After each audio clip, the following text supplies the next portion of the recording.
नमस्कार दोस्तों, आपका स्वागत है। आज जो हम कहानी देखने वाले हैं वो एक सच्ची कहानी है। ये जेसन नाम के एक लड़के की कहानी है। इसकी जो एक दादी थी दोस्तों, वो इस दुनिया से चली गई थी। ये बहुत ही प्यार करता था उसके दादी से, लेकिन बाद में वो बहुत ही दुखी था अपनी दादी के लिए। जेम्स वैन प्राग जी, ब्राग नाम के एक बहुत बड़े साइकिक है, और वो मतलब इस तरीके से सेशन लेते हैं कि वो एक बहुत ही बड़े हॉल में, मतलब हॉल के सामने वो बैठते हैं, और उनके सामने जो चेयर्स होते हैं हॉल में, तो उस हॉल में दोस्तों ऐसे लोग आते हैं जिन्होंने किसी अपने को खोया है, और वो अपने करीबी लोगों के संदेश जेम्स वैन प्राग जी से हमें मिलते हैं क्या, ये मतलब जानने के लिए आते हैं वहाँ पे। आज जेम्स वैन प्राग जी के सामने एक बहुत ही मतलब बूढ़ी महिला जैसी एक आत्मा आई। यहाँ पर एक कुछ लोग ये कहेंगे कि आत्माएं बूढ़ी कैसे होती है। मैंने खुद ने बहुत बार आपको बोला है कि आत्माएं जो होती है वो ज़्यादातर अपने जवानी उम्र में जिससे दिखेगी वैसे ही मतलब रूप में ज़्यादातर होती है। तो जेम्स वैन प्राग जी के सामने कोई आत्मा या फिर किसी साइकिक के सामने ऐसी आत्मा, किसी बूढ़े इंसान की या फिर बूढ़े औरत की या फिर छोटे बच्चे की भी आत्मा, वो आत्मा इस तरीके से इसलिए आती है दोस्तों क्योंकि उनके जो करीबी लोग हैं उनके मन में वैसी ही छवि है। जैसे मेरे एक दादाजी है और वो अब इस दुनिया में नहीं है, तो ऐसे वक्त में मेरे मन में छवि उनके जवानी की नहीं होगी क्योंकि उस वक्त मैं होऊंगा नहीं इस दुनिया में।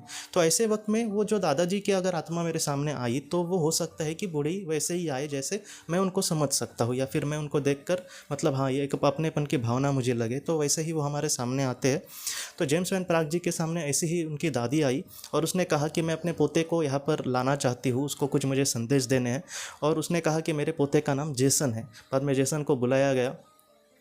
जेसन की पृष्ठभूमि में आपको बताना चाहता हूँ कि जेसन पहले दोस्तों आर्मी में था कुछ साल, और उस आर्मी में उसके साथ एक ऐसी घटना हुई थी कि एक जगह पे उसकी पोस्टिंग हुई थी, और वहाँ पर उसके बड़े मतलब जो सीनियर होते हैं उन्होंने कुछ मतलब लोगों को मारने का उनको ऑर्डर दिया था। कभी कभी शक की वजह से भी ऐसे ऑर्डर दिए जाते हैं। तो ऐसे वक्त में उनको कुछ लोगों को मारना पड़ा था। तो इसलिए आज भी जेसन को यही लगता था कि वो मतलब कहीं ना कहीं उसने बहुत ही बुरा कर्म किया है कि अपने हाथों से उसके मतलब ये हो गया, और वो अपने आप को बहुत ही कोस रहे, और वो अपने आप को ही नहीं अपने सीनियर को भी कोस रहे कि इनकी वजह से हमारे हाथों से कुछ पाप हुआ। तो ऐसे दुख में वो थोड़ा सा था, और ऐसे वक्त में उसके दादी ने कि आत्मा ने बुलाया उसको कि जेसन को बुलाओ। जेसन वहाँ पर सामने आ गया। बाद में जेम्स वैन प्राग जी ने ये कहा कि जेसन, तुम्हारी जो दादी है वो तुमसे ये कह रही है, मतलब जेसन की दादी ने उनको संदेश पहुंचाना चालू किए कि जेसन, मैं यहाँ पर सचमुच बहुत ही खुश हूँ और तुम ज़रा भी मेरी चिंता मत करना। तुम अपनी फ़िलहाल मतलब फ़िक्र करना और अपने जीवन में आगे बढ़ने की कोशिश करना।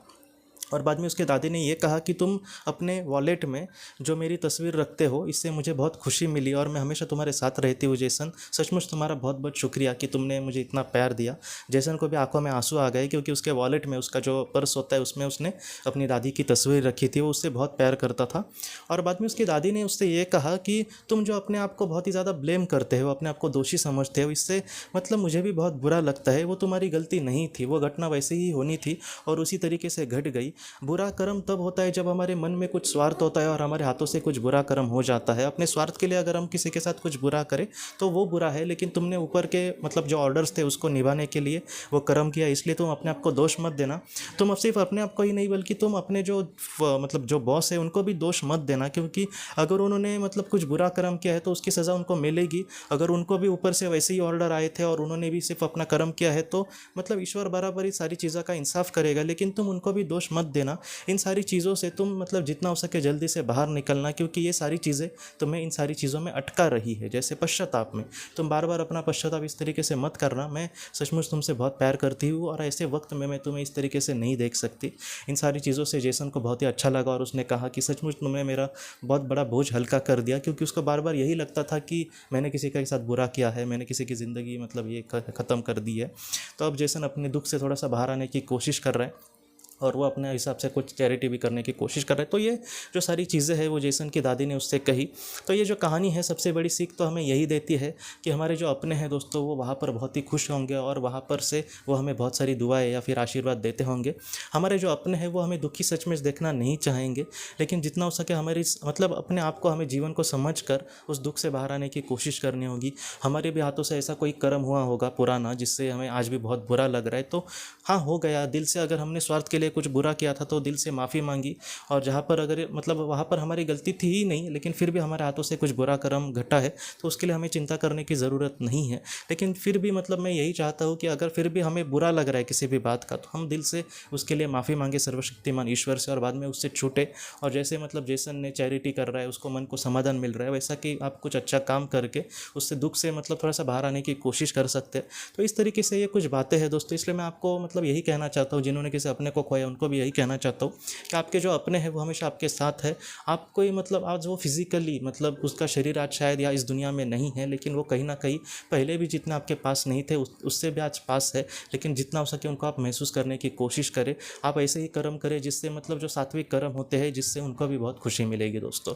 तो दोस्तों हम अपने अगली वीडियो में किसी नए विषय को लेकर मिलेंगे। तब तक आप अपना अपने परिवार का ख्याल रखना। आपका बहुत बहुत धन्यवाद।